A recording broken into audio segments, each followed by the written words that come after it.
So, no, I mean, maybe from a finishing perspective, yes, possibly. But I didn't think that there wasn't a gaping hole from him not being there. But I'd certainly like to have him back.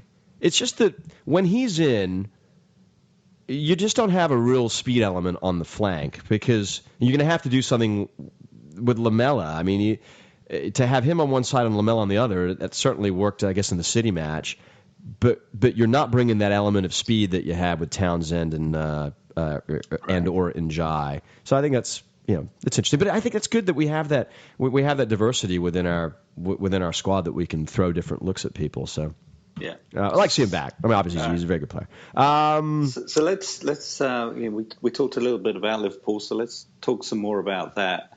It's no secret that Klopp was going to get appointed to Liverpool, and I'm sure with noise about where it was Klopp going to go, probably sped up the departure of Rodgers. Liverpool have flattered to deceive again so far this season, having spent far more money than we ever did with the Magnificent Seven. So karma is a bitch when it comes to Rodgers bemoaning Tottenham not challenging for the title and spending 100 million. So was it just as much as his mouth as his record, you think? Well, that got him the sack. Yeah, he's the only Liverpool manager in recent history to have not won a trophy, having spent a minimum of 3 years there. Yeah. Now, granted, they were in the driver's seat and should have won the title a couple of seasons back, but they did what they have done often.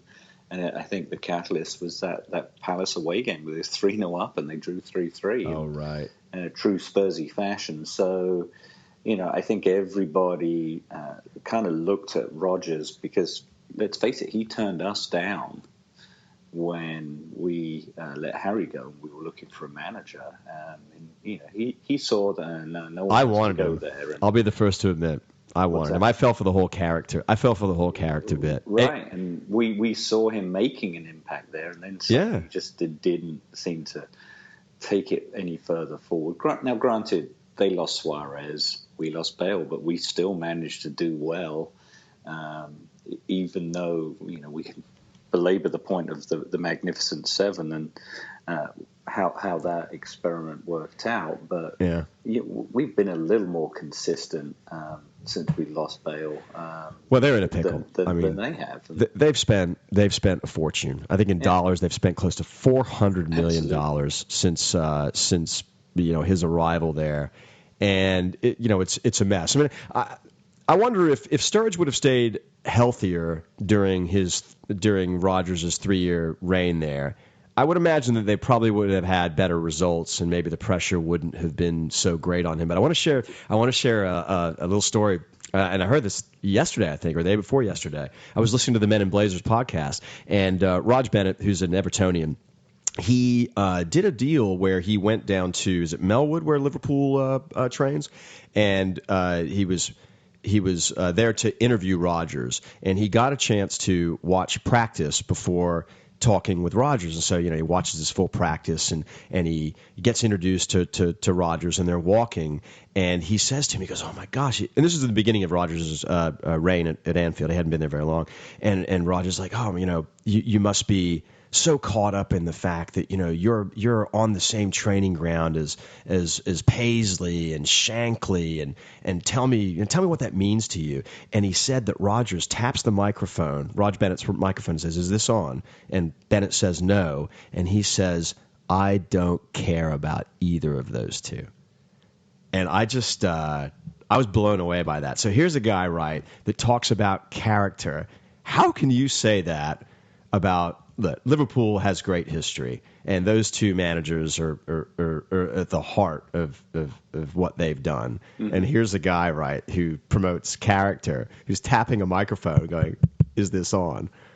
Unbelievable. Do you think Poch would ever say that if he was asked?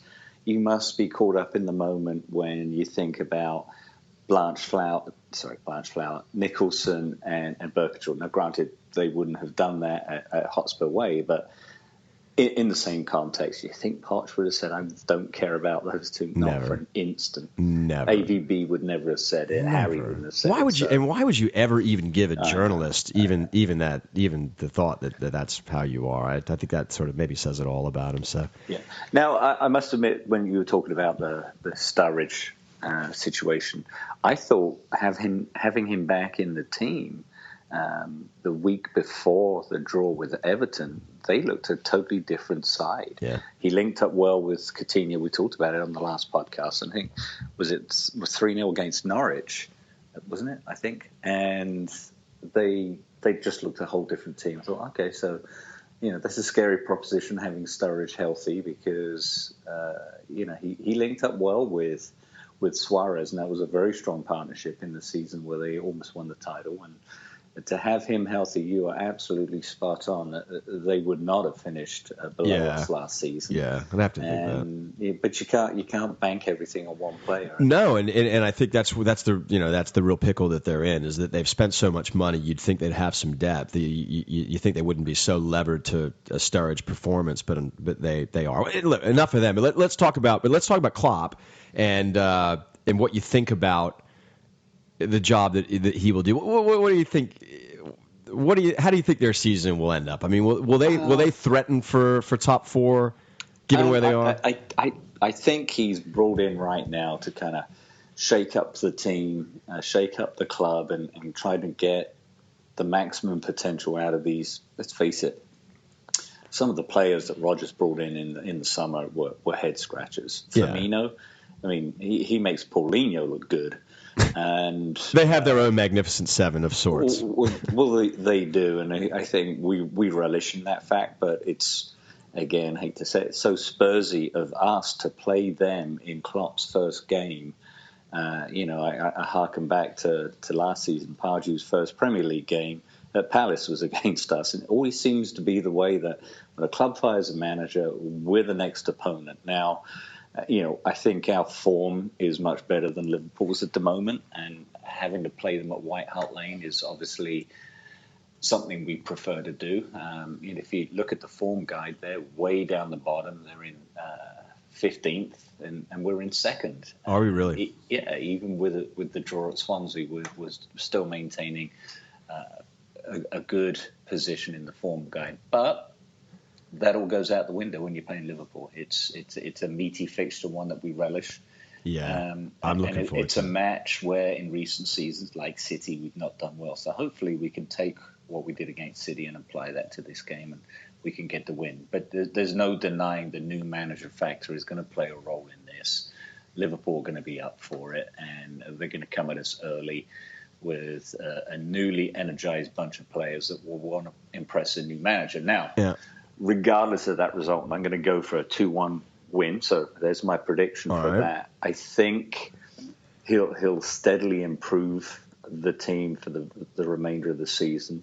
And with us, we'll be challenging for that top four spot. And they will do well. They'll definitely do better. I'd have to think so too. Yeah, I mean, he's as good of a manager that you can bring into that situation. I view that situation as not terribly dissimilar from ours. I mean, there's just a tremendous amount of pressure when you spend the kind of money that you have. They have the additional weight of having, this. Not that we don't have history, but they certainly have league history. And they've obviously got big European title history, and so there's sort of lofty, unrealistic expectations.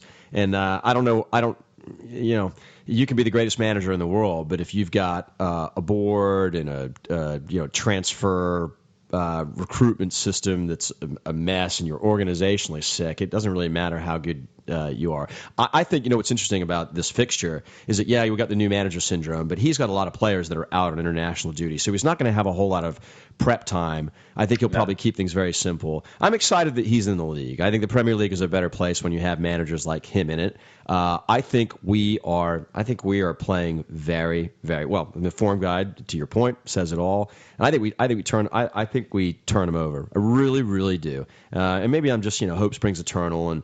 But so many encouraging things that I took away from that Swansea in terms of just pure Swansea performance, in terms of just pure quality of play. And I just think that we're gelling. And I think these are players that enjoy playing with each other. You can see it, and as a result, it's enjoyable to watch. So I think we're going to win 49-0. Okay. You've been watching too much of that throw ball stuff. But I think the caveat we need to throw in as well is, Klopp almost relegated Dortmund, a team that were challenging for the title, I think, the season before. So that's the X factor there. Is his character and personality going to be too Mourinho-ish to create some havoc at the same time as right the ship? And let's face it, they're a point behind us in the table. Yeah, absolutely. They're not that bad. That's right absolutely now. right. Everyone's talking doom and gloom about Liverpool. Well, that's why I think we were surprised when, you look at the Mourinho situation. I would have thought he's facing the chop in a much more intense situation than Rodgers was. Hey, hang on. I got to interrupt you. How much are you loving this? How much are you loving what's going on there? Secretly, I'm loving it because it's got to be temporary. I keep scratching my head saying, "Wow, they've lost again. They've been that bad again," and compounded with how poor they've been in the Champions League, as well as our friends from south of the river, which is also equally impressive. I just can't see that lasting long. However, a couple of more poor results in the league in the next 3 or 4 weeks, and I think that pressure is going to mount to the point that Abramovich does something. Oh, it's so great. You can't have another press conference where he's tossing the gauntlet down and says, well, they're going to have to fire me. Well, you know what? They probably will. And I don't think Abramovich is going to allow that arrogance to keep his checkbook closed and having to pay him off to go away. You know what I want to see? Well, I want to see their demise. If you had to ask me, I could pick one of two teams to have an epic demise. Would it be them or the Woolwich? And that's an interesting question. We'll save that maybe for another day. But what I will say is this, and I can't wait to see this. I would love to see them finish, somewhere around the relegation zone, and watch the mass exodus of newfound American Chelsea supporters pledge their allegiance to Man City, because it'll happen. It'll be in droves, and there will be nothing that will make me happier to see that.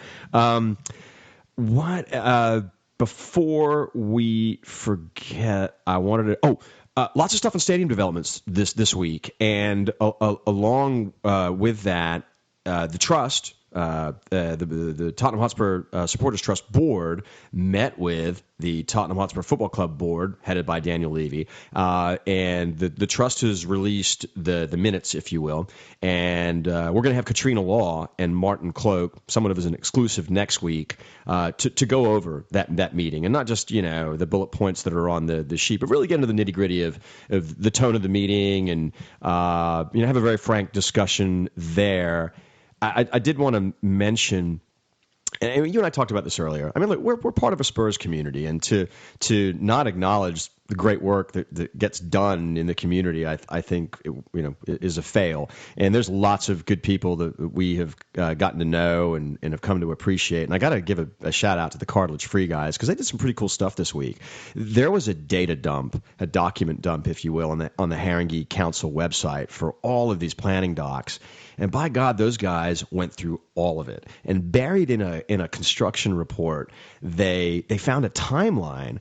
And the timeline, one of the things that it mentioned was demolition schedule. And it's moving target, and it's just a plan. It's not gospel. But it was interesting that there may be the possibility that we'll need to ground share as early as January 2017. So I want to give them a shout out for that. And I also want to give them a shout out for they did this incredible piece on the technology behind the retractable pitch. So I think they're cartilagefreecaptain.com.